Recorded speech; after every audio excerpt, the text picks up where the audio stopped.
Good afternoon, everyone. My name is Susan Zeidervin. I'm the prosecuting attorney for Van Buren County. I thank you all for being here, and I especially thank law enforcement and the school system for being behind me and supporting me as well. First of all, I want to say our hearts go out to the victims. This was a tragedy that we feel could and should have been prevented. Our goal must be to make sure this doesn't happen again in our community.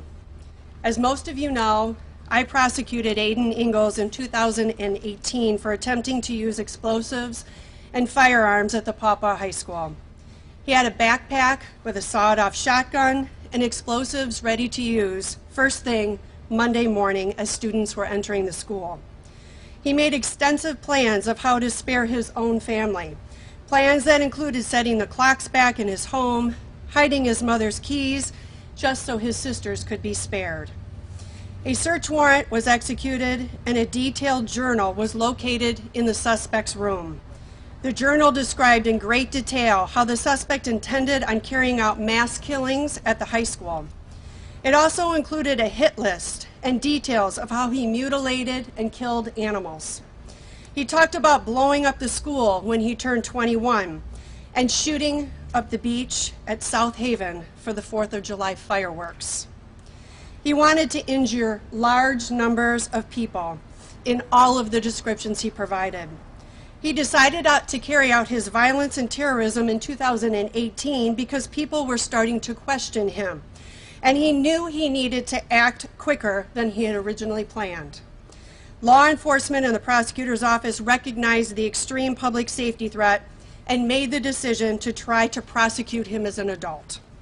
This would have protected the public for a longer period of time and allowed the court to have jurisdiction for extended services and surveillance.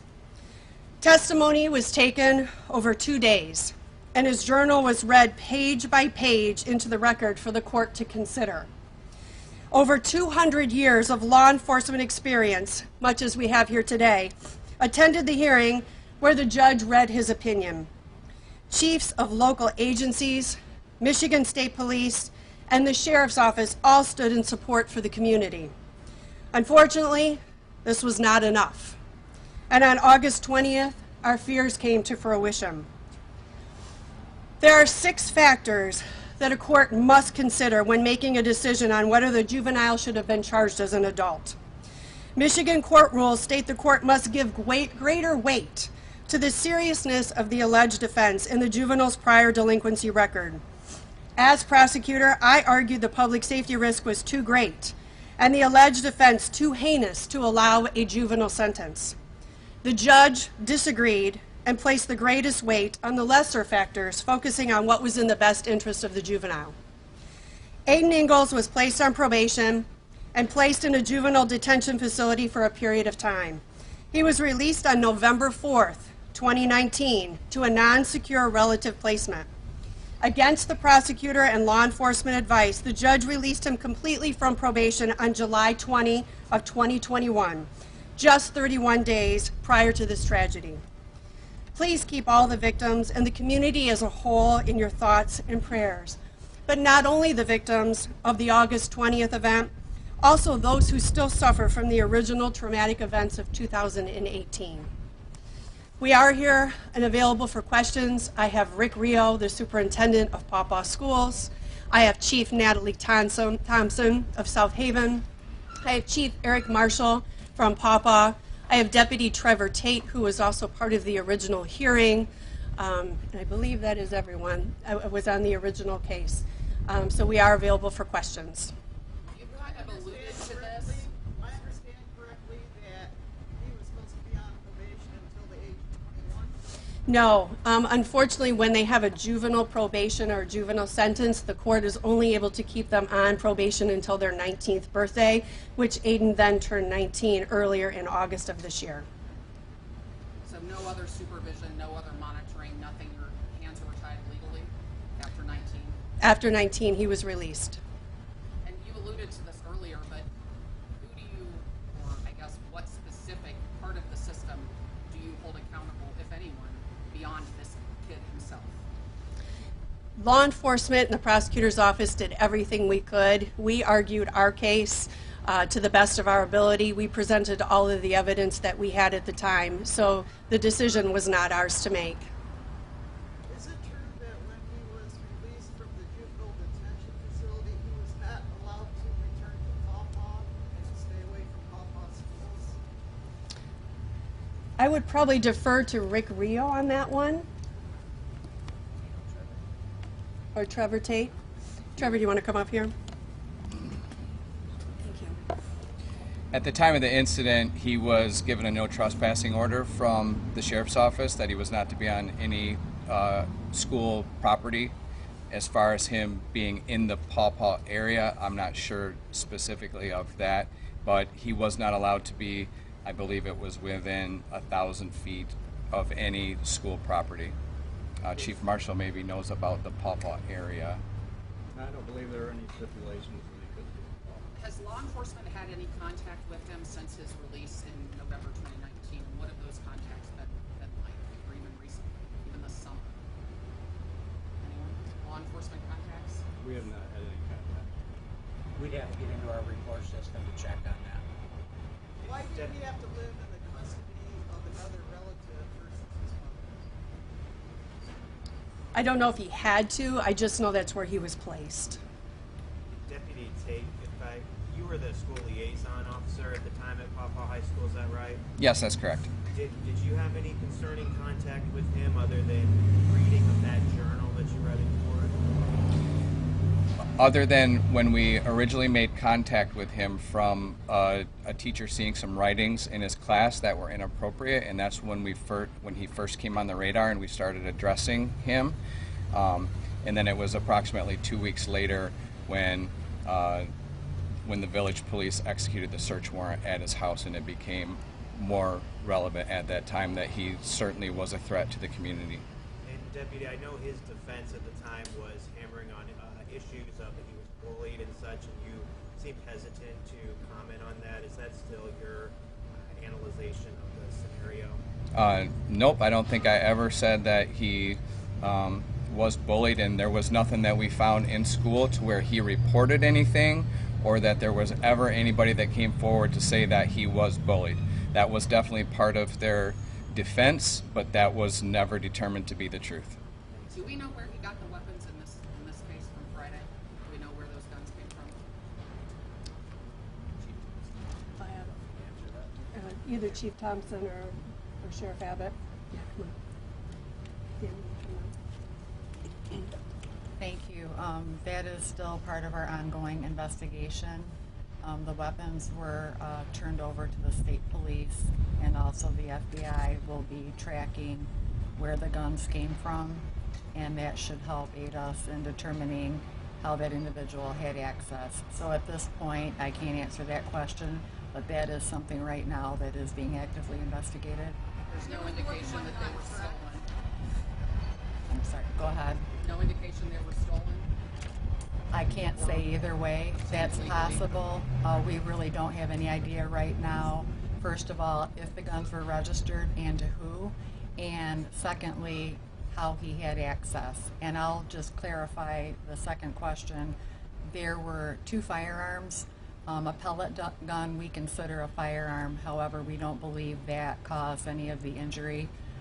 The 9mm handgun is the one that was shot at the scene. Because of his, he was tried and convicted as a juvenile, was he legally able to purchase a firearm anyway? I don't know enough of his background. I don't believe, I don't have any information as to his. He wouldn't have been able to, if he was convicted on, he would have been banned for firearms for life. Okay. Do we have names of the victims yet? And I spoke with the victims this weekend, and I spoke to them right before this press conference, and out of respect for their privacy, they urged me not to release names. However, the family did tell me that this week they will be releasing a statement to the media. So I talked to them literally minutes before this press conference. I'm really trying to give them privacy, and this is hard on everybody, but particularly for the victim's family. So they wished me today to just let you all know that they will be providing a statement on behalf of the family this week. Is it still just a random thing with the victims?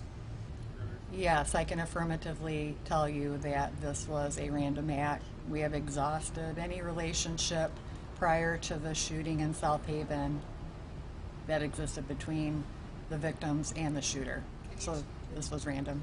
Sorry. Can you tell us about the wife's condition? I'm sorry. Yes, and I can tell you as of today, the wife is still in critical condition.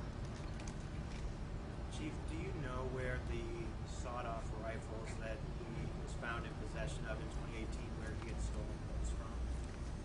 I'm not familiar with the details of that case, so I would have to defer that question to probably the Sheriff's Department. Prosecutor, could you tell us about the moment that you realized what was happening on Friday, or that you learned that it was this person? I don't think I can describe that moment. My first thought was just utter sadness. And then it turned into anger. My heart just goes out to the victims.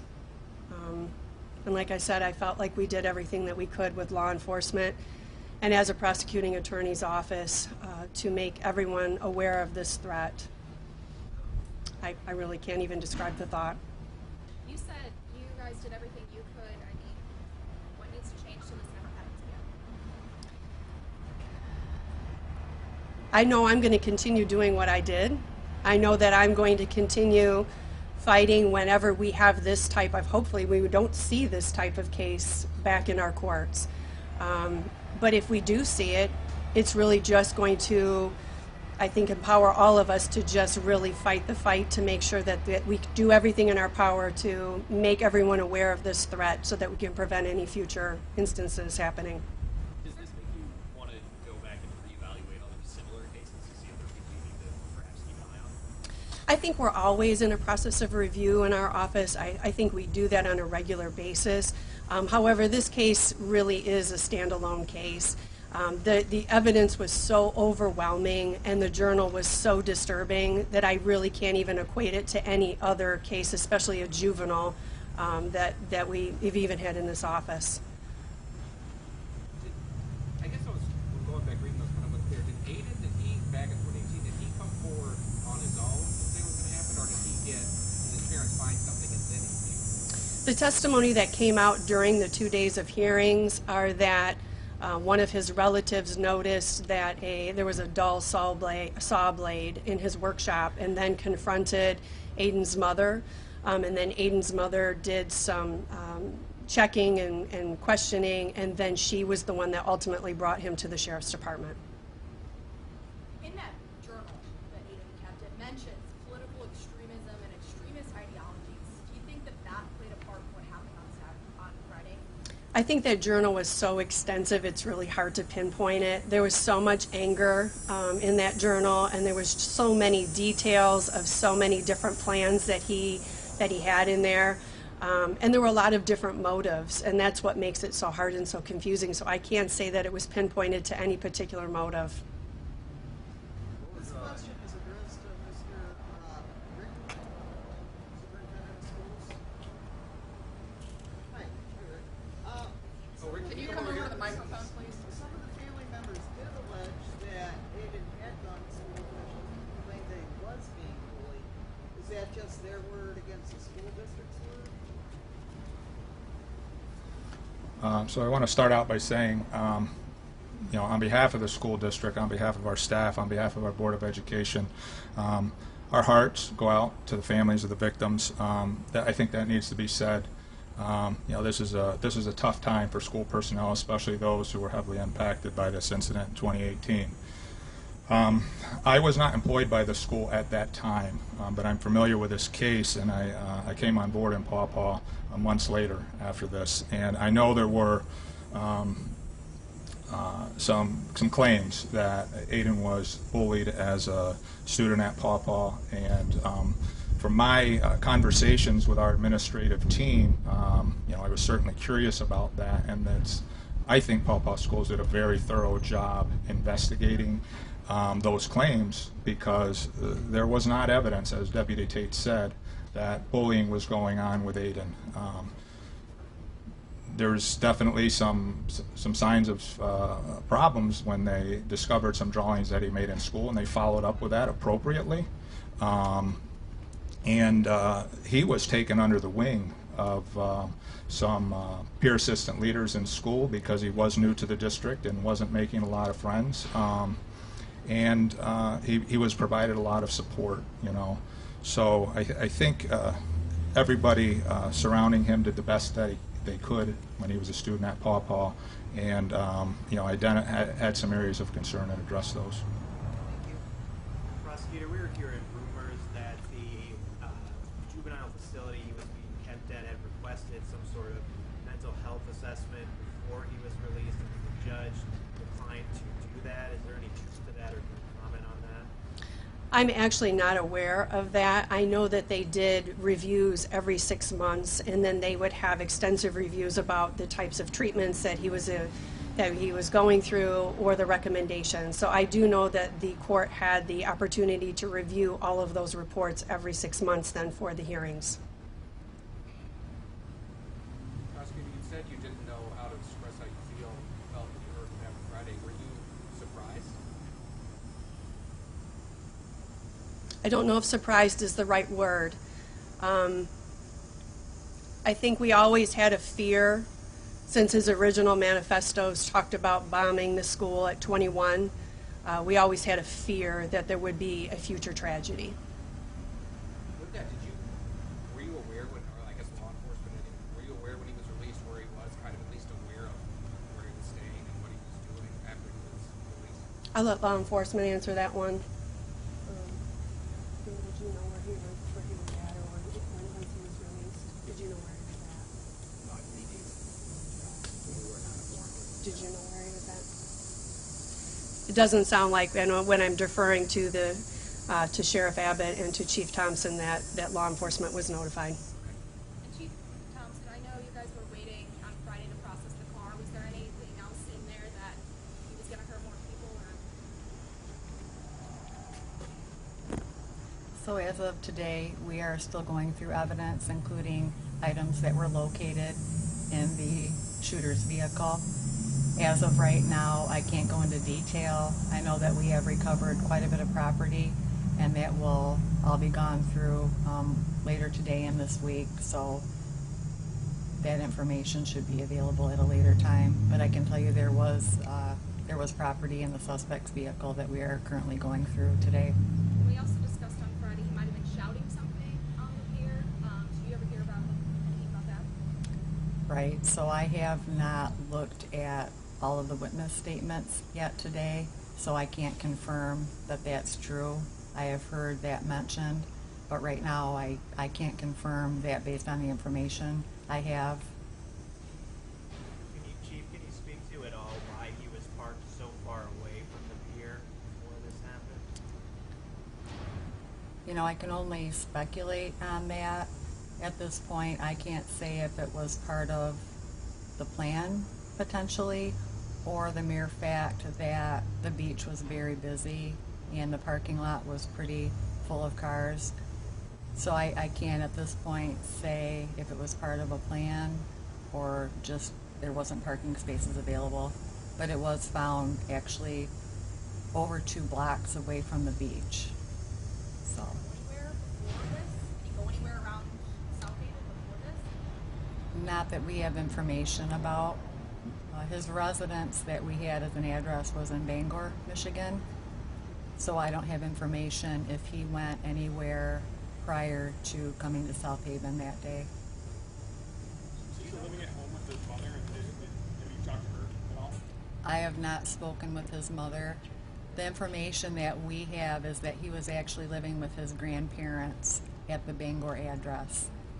However, I have not spoken with his grandparents or the mother. Some of our detectives have, but he was living with grandparents in Bangor.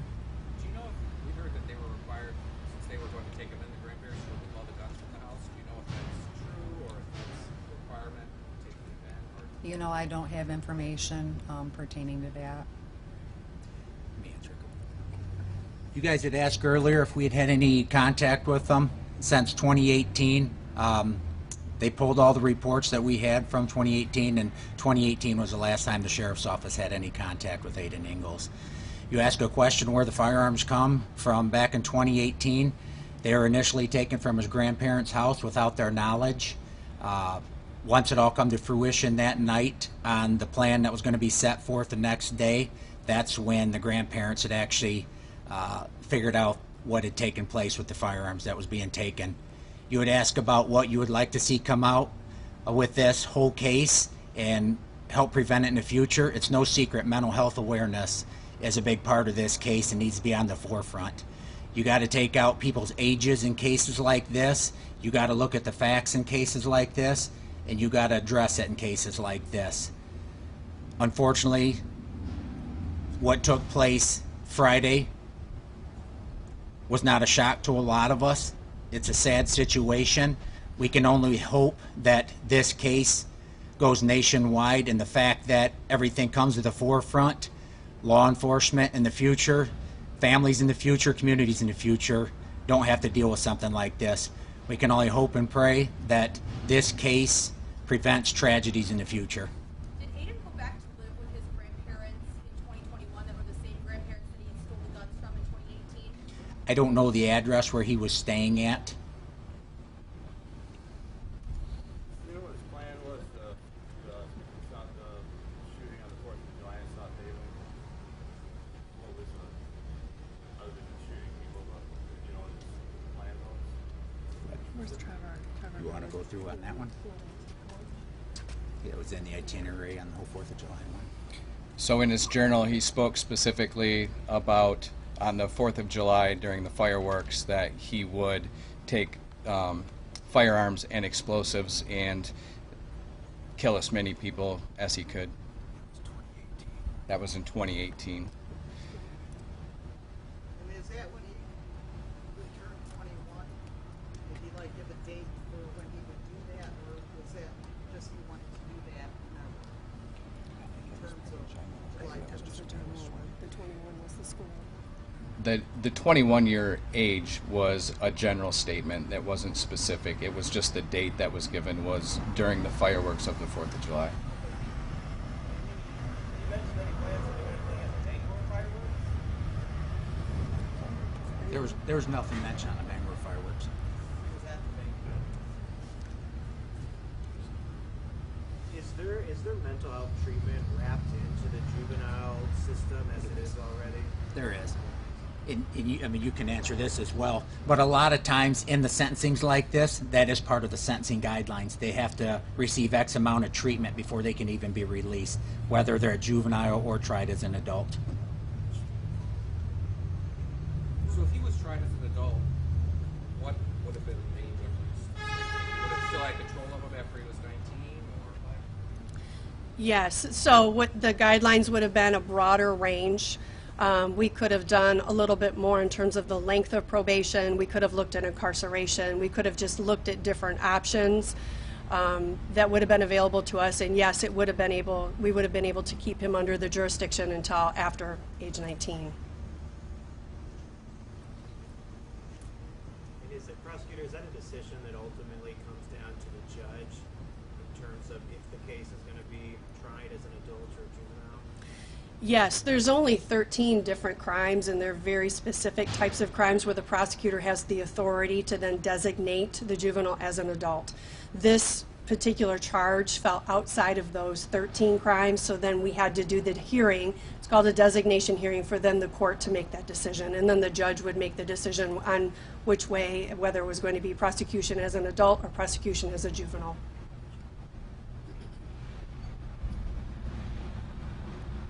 Have you had a conversation with the judge in this case? I have not.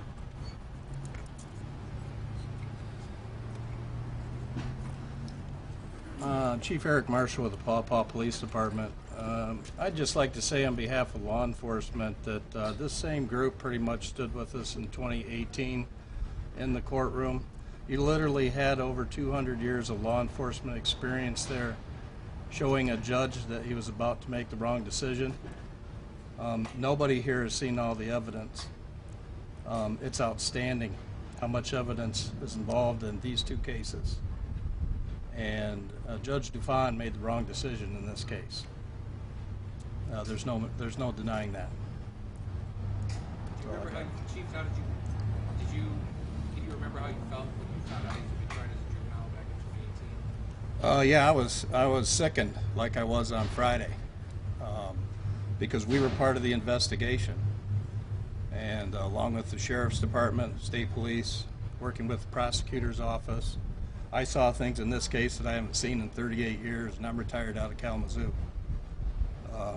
So I can tell you that he could have went even with a hybrid sentencing, which he chose not to do. And really, Aiden got the least amount of time incarcerated that anyone could have had. And the problem is, like it's been explained to you folks, and then there's no high-intensity monitoring. If Susan had went through and we'd have been able to bound him over as an adult, my understanding is the way this scored out, he would have done a minimum of 57 months in prison. Well, so he'd still be in. So the reality is, this was one of those cases that could have been preventable, and it wasn't. Now it's up for the people of this county to decide who made the wrong decision. Prosecutor, has your office heard from Judge Dufan at all after this has occurred? No, I have not. He was not in the office on Friday, and I don't believe he's in today. So I have not had any conversations at all with him. Do you feel like the mechanisms are in place systemically and legally? The mechanisms are in place to prevent something like this or keep him longer? There's nothing legislatively that needs to happen. No. There certainly is all different avenues in place that we can pursue, and we will continue to pursue it when it's appropriate. No, so to answer your question, I do think the avenues are there. It's just going through all that evidence and then making the right decision on what course to take.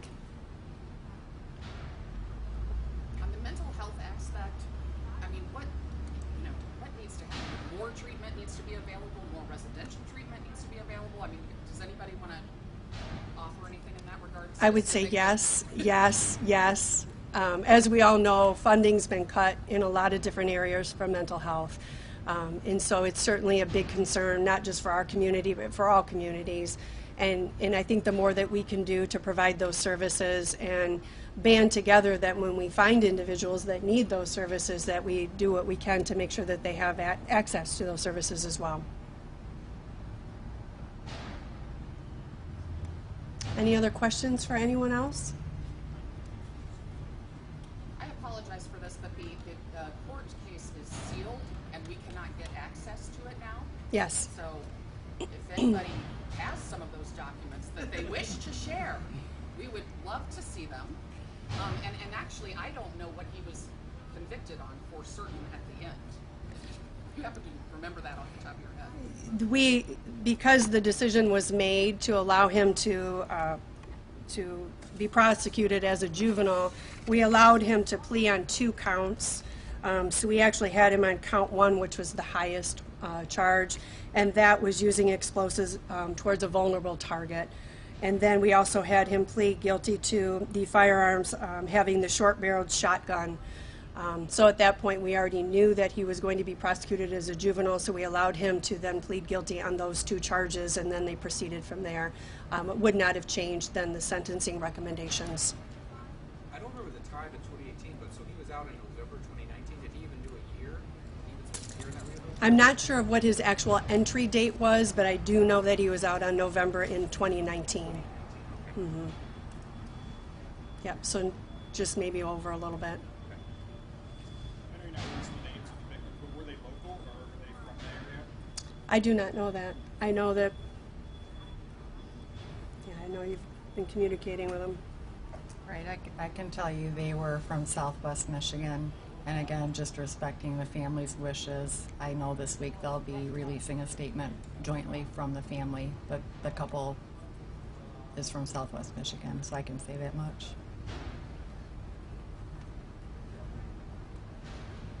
Any other questions?